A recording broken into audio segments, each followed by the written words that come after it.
I am Dr. Renu Thakur, Chairperson of the Department of Ancient Indian History, Culture and Archaeology, Punjab University, Chandigarh. Today we will do the 8th module, Tanjore paintings. Tanjore or Thanjavur paintings belong to the period of the Chols. These wonderful paintings all around the temple add beauty to the monument. The major paintings are done at Nartamalai and Malyadipattai. This module will specifically deal with the Brideshwar temple. Tanjore was an epicenter of art and architecture of the Chol painters. Later on, this tradition was carried on by the Nayaks. The artists of this period gave an additional worth to the wall paintings. The murals have been planned and painted with great ecstasy on a wider scale. The depiction of divinity and the dancers with musicians show variety of themes. The Chols are mentioned in the rock edict of Mauryan king Ashok, but as the rulers of Tondai Mandalam, they are first mentioned only in the 1st century BC.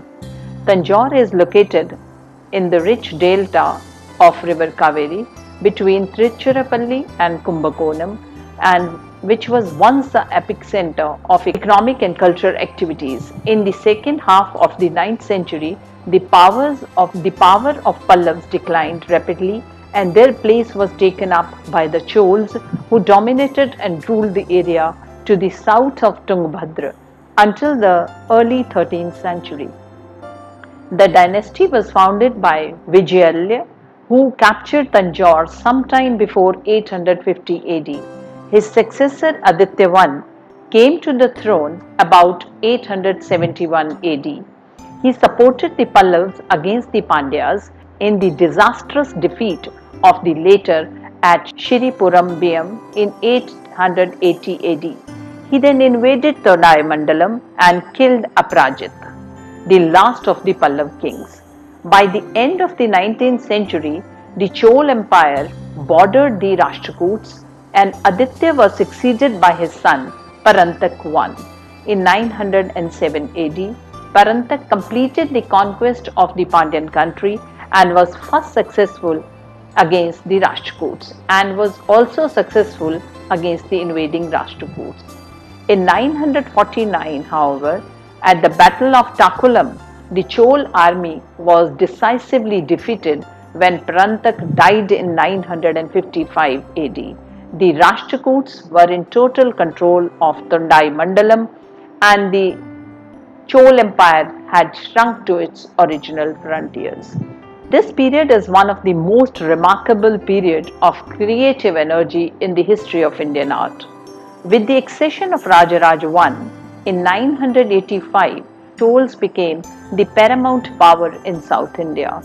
The splendid reign of Rajaraj culminated into huge Shiv temple, the Raja Rajeshwar temple, also known as Brideshwar temple at Tanjore, which was completed around 1010 AD.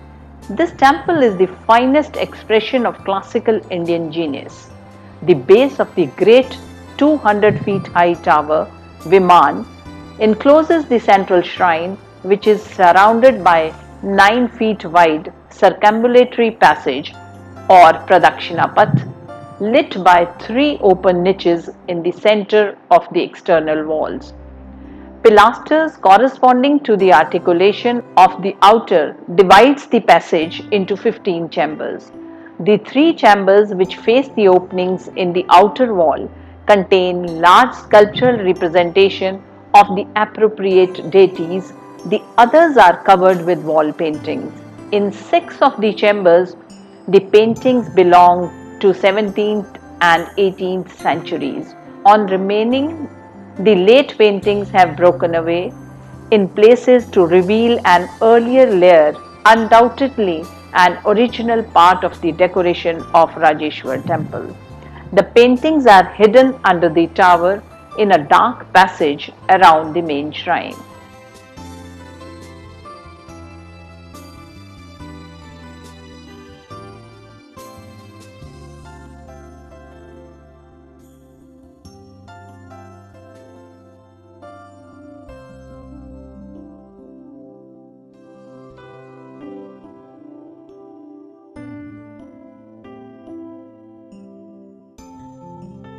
Now we will discuss the paintings.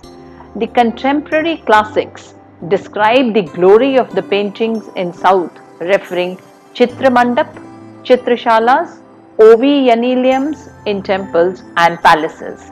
The Paripaddal mentions the painting on temple walls in the early Chol capital named Kaveripattanam. The actual remains are yet to be discovered. The discovery of the paintings by S.K. Govindswamy in the dark circumambulatory passage around the central shrine in the Brideshwar temple Tanjore reveal a new phase of South Indian paintings. There is a regular gallery of pictures of early Chol art. There are two layers, one of the Nayak period on top, and wherever it has been scratched off reveals an early Chol layer richly laden with paintings. The entire wall was decorated with paintings of the time of Raja Raj.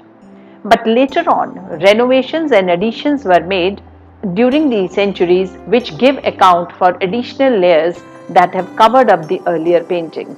The Chol paintings so far exposed are mainly on the western and northern walls of the temple. Now we will talk about the paintings which are depicted on the walls of the temple. So, painting 1, Depiction of Shiva. The entire wall space of the western side of the temple consists of a huge panel with Shiva depicted as Yog Dakshin Murti, and there is a figure of Nataraj.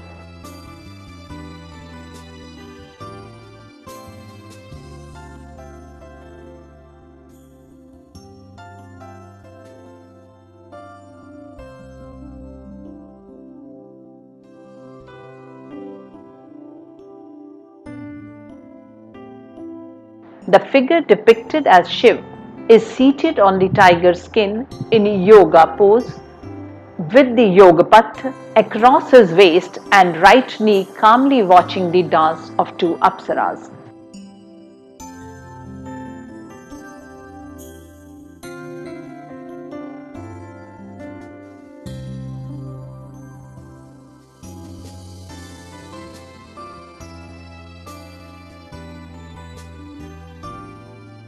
The picture of Shiva shows great peaceful dignity and is beautifully portrayed.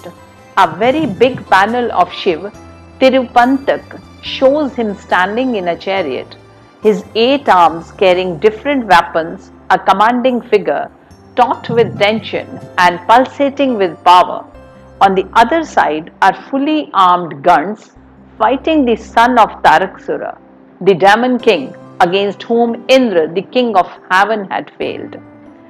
On the second wall are the scenes showing dancers and musicians. Dwarf Gan and Vishnu play the drum, the hand drum and the cymbals as they fly in the air to approach this grand spectacle, which is witnessed by few figures seated in the foreground.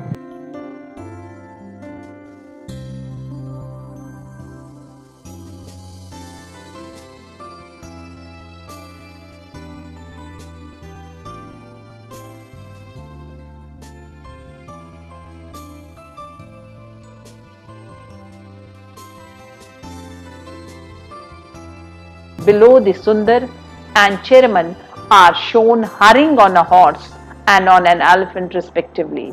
In order to understand the subject matter of the painting, there is need to recall the story of Saint Sundar. He was a Brahmin boy brought up by a local chief. When he came of age, his marriage was arranged, but in the middle of the ceremony, an old Brahmin, bent with age, intruded and claimed that Sundar was his slave. The claim is fought out in the court and established. The court assembly becomes curious about the identity of old Brahmin, who takes them to the local Shiv temple and vanished into the shrine. It is then that Sundar realizes that he has been elected as the servant of Shiv. After composing numerous hymns and celebrating the boundless grace of Shiv, Sundar leaves the mortal world and departs to Kailash on a white elephant descended from heaven.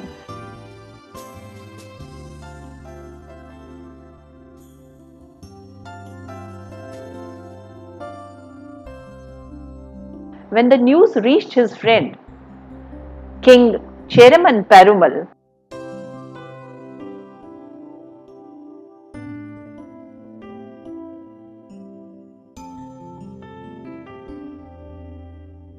he too mounts a white horse and reaches Kailash even before Sundar could reach. Both the scenes, the court scene and the final departure, have survived in these paintings.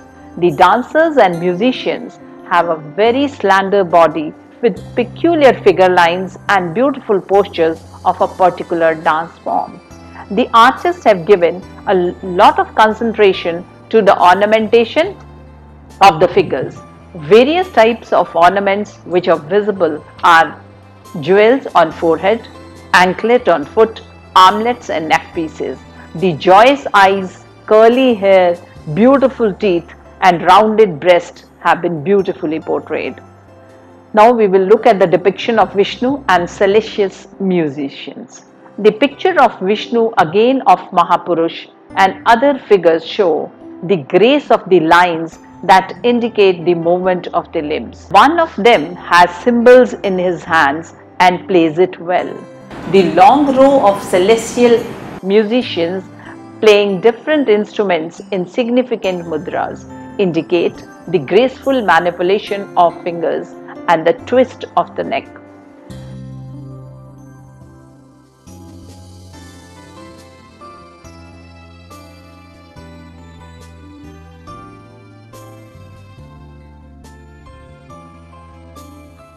Or the roll of the eyes as they glance from one side to the other.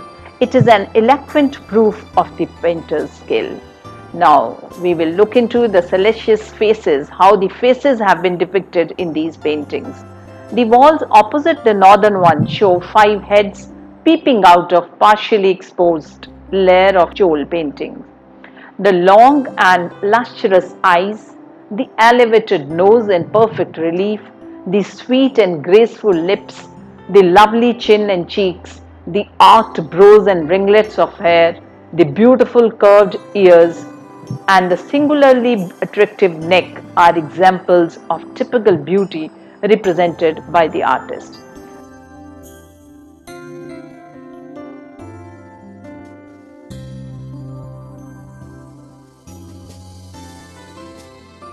Depiction of Chol king Rajaraj with his guru is again beautifully painted.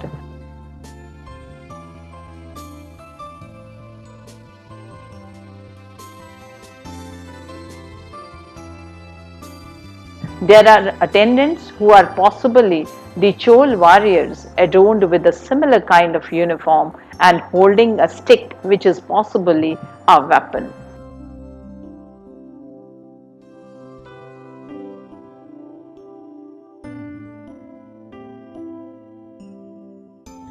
Tanjore paintings have been done on the prepared surface of soft lime plaster. Powdered conch shell seems to have been used to give it gleaming whiteness. Tentative outlines are drawn first and then filled with flat layers of color for flesh and drapery. The final details are undertaken with a delicate brush. The colors used for paintings are mainly yellow, ochre, red ochre, black and brown earth, terre verte and the blues of lapis lazuli. The other set of paintings, temperas with glue as the binding medium, was completed during the rule of Nayak emperors in the 16th century. It is not clear why the Nayaks chose to use Chol paintings as the surface for their temperas. While the Chol paintings are soft, pastel and have clear colors, the Nayak paintings seem to be dark and garish in comparison. In addition to these two forms, there is another form of painting called the Maratha paintings on the exterior of the temple, more so in the Nandi Mandapam or the place of the vehicle of Lord Shiva. The paintings are antique and are preserved, but the color scheme and the artistry seem to be very dark, garish and unrefined. The Chol paintings lay beneath the Nayak exterior for 4 centuries.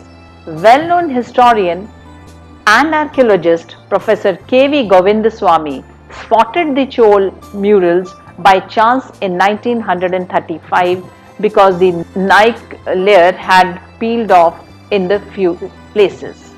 The Chol paintings lay beneath the Nike exterior for 4 centuries. Well-known historian and archaeologist Professor K.V. Govind Swami spotted the Chol murals by chance in 1935 because the Nike layer had peeled off in a few places. Archaeological chemist Dr. S. Paramashivam began chipping off the superimposed Nike paintings. In their zeal to uncover the older paintings, they lost quite a few temperas. Then it dawned on them that the Nike paintings are also valuable in their own way and should not be destroyed for the sake of exposing the Chol works, advised I. Mahadevan, historian and Indologist. In the early Strepo method, only the pigment of the Nike painting was removed, and so the stripped painting got destroyed. The alternative method was devised and modified, and it was called Distaco method, removing the base of the superimposed painting as well, so that there is a possibility of keeping it intact. S. Subramaniam, the then Hyderabad-based superintending archaeological chemist of the Archaeological Survey of India for the southern region, was the first to start the stripping of the paintings. This was followed by Shri Veera Raghavan, Shri G. Ramachandran and Shri B. R. Mukherjee, Shri Chandra Pandyan and host of other personnel. Till date, about 80% of the layers have been separated. The detachment of one layer of painting from another is infinitely more difficult than the detachment of a single layer of painting from the wall surface. The method involves fixing 2 layers of cloth, a fine cloth and a cotton canvas to the Nike painting with synthetic adhesive polyvinyl acetate dissolved in toluene. When the cloth dries up, careful incisions are made on the edges of the Nike painting, and using a rubber-tipped wooden mallet, the superimposed painting is removed. Then 2 layers of strong canvas, a layer of polyurethane foam and fiberglass panels are applied to the back of the peeled off Nike painting. This process is termed as mounting. The cloth is removed by solvents, the panel is overturned, and a framed and mounted Nike painting on a new frame is kept on display in the Interpretation Center at the precincts of the temple for general public view. Of the 15 chambers in the passage around the Sanctum Sanctorum, many of the superimposed Nike paintings have been separated from the underlying Chol paintings which have been exposed. This process of stripping of the paintings, which has natural pigments, has been very much appreciated by many scientists all over the world. The Naiks are originally military governors under the supervision of Vijayanagar Empire. They declared themselves independent rulers after the disaster of Talikot in 1565. The royal house of Vijayanagar shifted to Penukonda, then to Chandagiri and further on to Chengalpet. There were different chieftains who established autonomy as the Naiks of Madurai and the Naiks of Tanjore. The 17th century is the period of Nike paintings, which are preserved in many temples of the region. The churning of the ocean of milk is the main theme of the most important panel in the upper layer of the Brideshwar temple at Tanjore. The wealth of Nike painting particularly lies in the glimpse of life provided by them. The elaboration of costumes, ornamentation and other details can be easily gathered from this important series of paintings. In the temple at Tanjore, a long panel facing west in the circumambulatory passage shows Indra on an elephant, Agni on ram and Yam on buffalo, Nriti on human mount, Varun on Makar and Marut on a deer. The Amrit Manthan scene appropriately presents the rose out of the ocean when it was churned. On the adjacent south wall is a long Amrit Manthan scene exhibiting the Devs on one side and Asurs on the other, holding the hoods and tails of Vasuki and the great tortoise holding the Mount Mandra. The wall facing north shows how Vishnu gathered lotuses from a tank to worship Shiva.